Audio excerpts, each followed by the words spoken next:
Salomon va régner 17 ans. Et pendant ces 17 ans, il va aussi poursuivre les Vikings et réussir à les chasser définitivement de la Bretagne. Alors quelquefois c'était avec l'aide d'autres Vikings, quelquefois avec l'aide de Francs. On sait par exemple qu'en 869, il a passé l'hiver à Évessac pour empêcher les Vikings de pénétrer en Armorique. Mais son plus haut fait d'armes se déroule 5 ans plus tard. Nous sommes à Angers.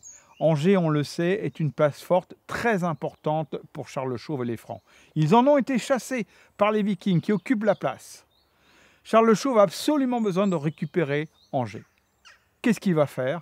Eh bien, il va demander de l'aide à Salomon de Bretagne, qui va s'avérer être un stratège remarquable. C'est carrément un travail de génie qu'il va accomplir. Il décide d'assécher la Maine, la rivière qui borde Angers, en creusant un canal, en déviant le cours de la rivière. Les dracars, ainsi à sec, ne peuvent plus être mobiles. Les troupes des Vikings sont figées sur place, sont attaquées frontalement par les Bretons qui les vainquent. Il reste encore quelques résistances du côté des Vikings que l'on laisse aux Francs, qui vont quand même négocier la reddition des Vikings contre monnaie sonnante et trébuchante. L'exploit de Salomon face aux Vikings va lui donner une sacrée aura vis-à-vis de Charles le Chauve, qui de fait va lui permettre de battre monnaie d'or et d'argent, ce qui est très important pour le commerce international, et qui va donner une fois de plus un atout supplémentaire à la Bretagne dans le concert des nations. Alors on semble découvrir un Salomon en pleine plénitude, il a gagné sur tous les tableaux. Et bien ce qui se passe après est tout à fait bizarre. 1 an après, il abandonne le pouvoir au profit de son fils Huigon, qui est trop jeune et qu'il place en régence. Il va de plus vouloir remettre sur leur trône, si je puis dire, les évêques qui avaient été destitués par Nominoé.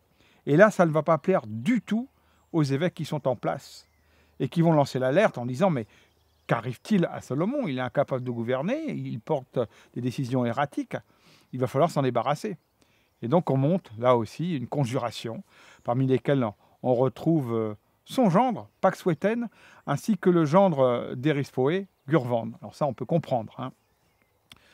Le fait est que Salomon s'est retiré. Ça y est, il a une vie hors du siècle. Il est dans une dimension spirituelle.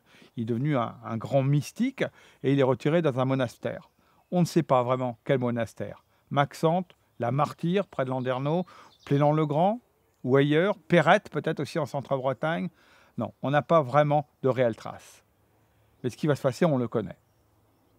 On dépêche un évêque dans le lieu de retraite de Salomon.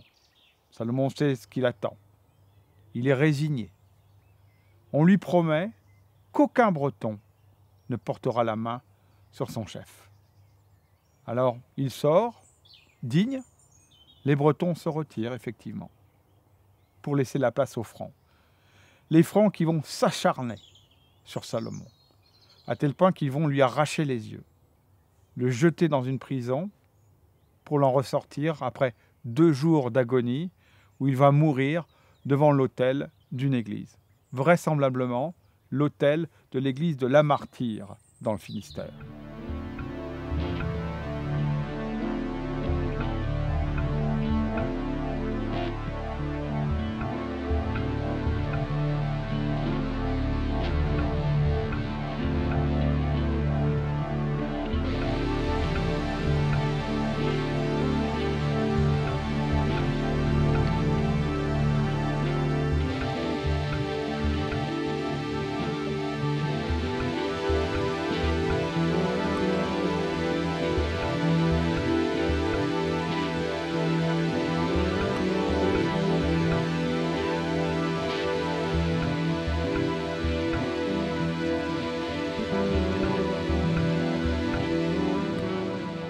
La Martyre. Nous sommes dans le Finistère, à quelques kilomètres à peine de Landerneau. En lieu et place de cet hôtel, le roi Salomon a perdu la vie. Il a été assassiné par des membres de sa famille qui lui ont crevé les yeux. Alors il reste quelques marqueurs qui attestent du souvenir de Salomon, ici dans cette chapelle, une statue, une bannière, quelques écrits et puis un vitrail. Et puis comme un signe du destin, cette place qui est devenu, du temps des ducs de Bretagne, un important pôle commercial attirant des commerçants de l'Europe entière, des sujets venant d'Irlande, d'Écosse, d'Angleterre, d'Espagne, du Portugal et même de la Suède et de la Norvège.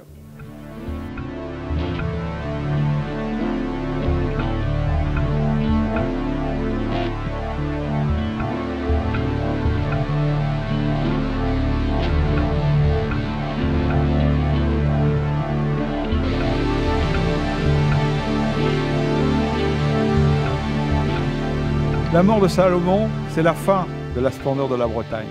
Ses successeurs vont se déchirer, guerre civile, les Vikings vont revenir, les Francs vont en profiter et donc la région va rétrécir.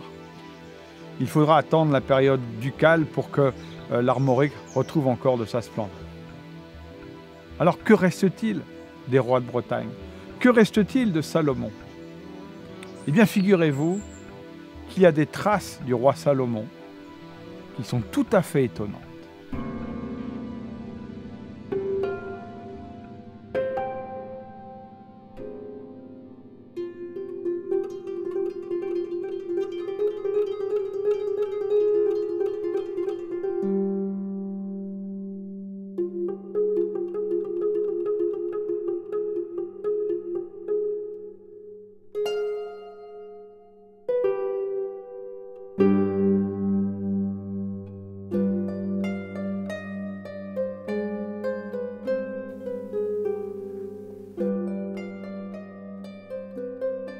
Bonjour Jacques. Bonjour Olivier.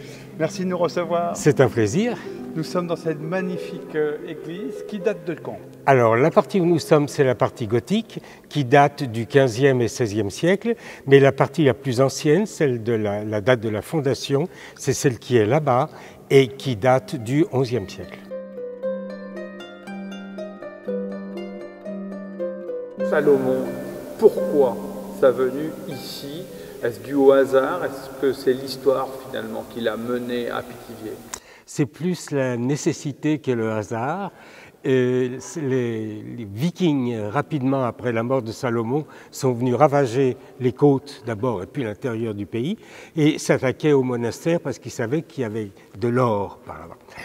Les moines, ayant compris le coup, ont attrapé leurs reliques qui étaient leur source de revenus et se sont mis sur la route vers le centre de la France, plus loin possible des côtes. Et ils transportaient leurs reliquaires et puis c'était lourd et fatigant. Alors un beau jour à Pithiviers, ils ont décidé de le déposer là.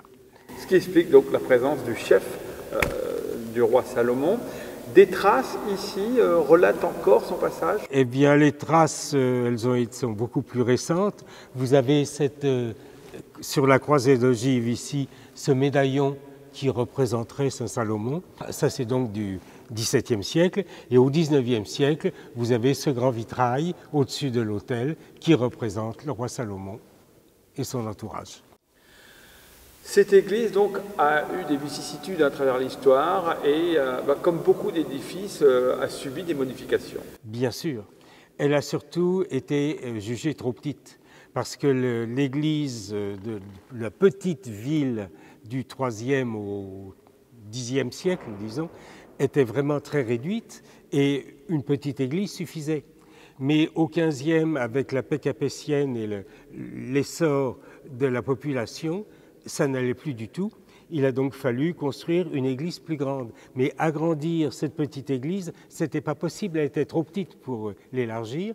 Donc on a construit à côté une grande église et l'ancienne église est devenue le bas-côté de l'actuelle.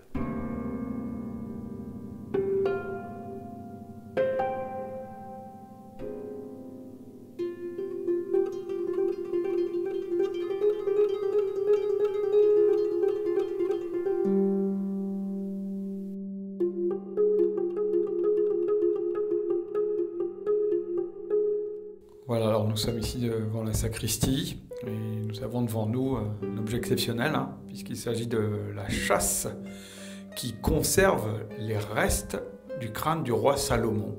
Voilà, il a été amené ici par les moines qui ont fui les exactions des Vikings, qui sont en plein centre de la France, à Pithiviers.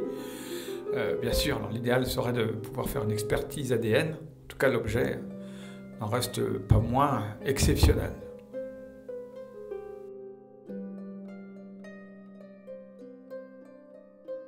Pithiviers, son étymologie. Pithiviers, c'est du celtique, les quatre chemins, l'intersection de la voie d'Orléans à Reims et celle de Sens au Mans et à la Bretagne.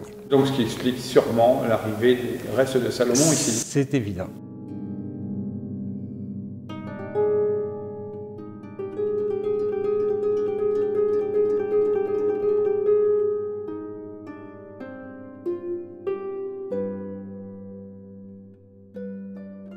Très belle balade sur un édifice religieux fantastique qui recèle encore beaucoup de secrets, j'en suis sûr, mais qui nous a permis de découvrir la trace du roi breton Salomon. Alors Jacques, une dernière curiosité, elle se trouve à l'extérieur. Elle se trouve à l'extérieur, c'est un petit pinacle sur le côté sud qui porte un décor qui ressemble à des meubles bretons. Ça fait combien de temps que vous vous intéressez au patrimoine de la région? Une cinquantaine d'années.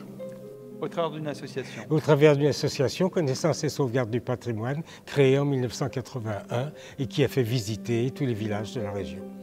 Merci Jacques, merci d'avoir pris le temps de regarder cette épopée à travers tout d'abord Nominoé et les rois qui ont suivi sa trace jusqu'ici dans ce très très beau pays du Gâtinais, à Pithiviers. À très bientôt. À bientôt.